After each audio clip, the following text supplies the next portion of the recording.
Hi, today we are going to see how to make sentences with prepositions of time using in. We use prepositions to say when something happens. We usually use in with parts of the day and longer periods of time, such as months, seasons, and years. Parts of the day.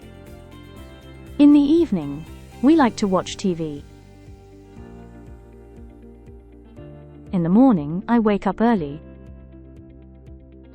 Months of the year. My birthday is in October. Christmas is in December. Seasons. In spring, the flowers grow.